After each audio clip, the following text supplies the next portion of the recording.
Welcome to Chetana Mokshith YouTube channel. ಇವತ್ತು ನನ್ನ ಮನೇಲಿ ಹೇಗೆ ಈಸಿಯಾಗಿ ಗೋಬಿ ಮಂಚೂರಿ ಮಾಡೋದು ಅಂತ ತಿಳಿಸ್ತಿದ್ದೀನಿ.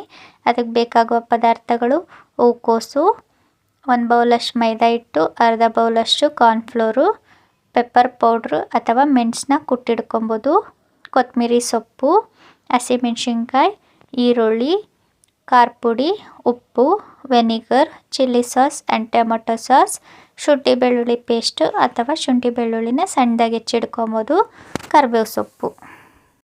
ನೆಕ್ಸ್ಟ್ ಒಂದು ಬೌಲಿಗೆ ಮೈದಾ ಹಿಟ್ಟು, ಕಾರ್ನ್ಫ್ಲೋರ್, ರುಚಿಗೆ ತಕ್ಕಷ್ಟು ಚೂರು ಉಪ್ಪು, ಖಾರ ಪುಡಿ, ಚೂರು ವೆನಿಗರ್, ಆಮೇಲೆ ಹೂಕೋಸನ್ನ ಬೆರೆಸ್ಕೊಬೇಕು. ಹೂಕೋಸನ್ನ ಬೆರೆಸ್ಕೊಳ್ಳೋಕ್ಕೂ ಮುಂಚೆ 5ರಿಂದ 10 ನಿಮಿಷ ಬಿಸಿನೀರಲ್ಲಿ ನೆನೆ ಇಕ್ಕಿರಬೇಕು, ಏಕೆಂದರೆ ಅದರೊಳಗೆ ಹುಳ ಇರುತ್ತೆ. ಸೊ ನೆನೆ ಇಕ್ಕಿ ಆಮೇಲೆ ಬೌಲಿಗೆ ಬೆರೆಸ್ಕೊಬೇಕು.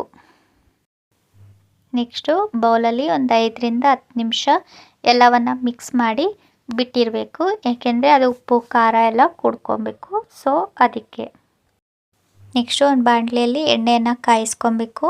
ಆ ಕಾದಿರೋ ಎಣ್ಣೆಗೆ ಹೂಕೋಸನ್ನ ತೇಲಿಸ್ಕೊಬೇಕು.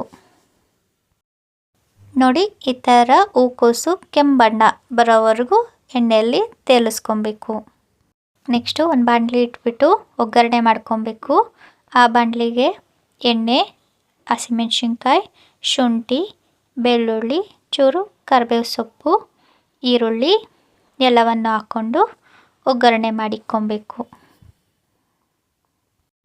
ನೆಕ್ಸ್ಟು ಒಂದು ಬೌಲಿಗೆ ಕಾರ್ನ್ಫ್ಲೋರು, ಮೆಣಸು ಪುಡಿ ಅಥವಾ pepper powder, tomato sauce, chilli sauce, ಖಾರ ಪುಡಿ, ಉಪ್ಪು ಎಲ್ಲವನ್ನು ಹಾಕಿ ಮಿಕ್ಸ್ ಮಾಡ್ಕೊಬೇಕು ಚೆನ್ನಾಗಿ.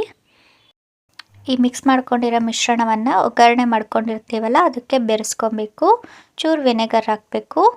ಒಂಚೂರು ಕುದಿ ಬಂದ ತಕ್ಷಣ ಕರ್ಕೊಂಡಿರ್ತೀವಲ್ಲ ಎಣ್ಣೆಯಲ್ಲಿ ಹೂಕೋಸನ್ನ, ಅದನ್ನು ಒಗ್ಗರಣೆಗೆ ಹಾಕಿ ಬೆರಗಿಸ್ಕೊಂಡು ಚೂರು ಕೊತ್ತಂಬರಿ ಸೊಪ್ಪನ್ನ ಮೇಲೆ ಉದುರಿಸಿದ್ರೆ ಆಯಿತು ರುಚಿಯಾದ ಗೋಬಿ ಮಂಚೂರಿ. ನೀವು ಒಂದು ಸಲ ಟ್ರೈ ಮಾಡಿ. Thank you.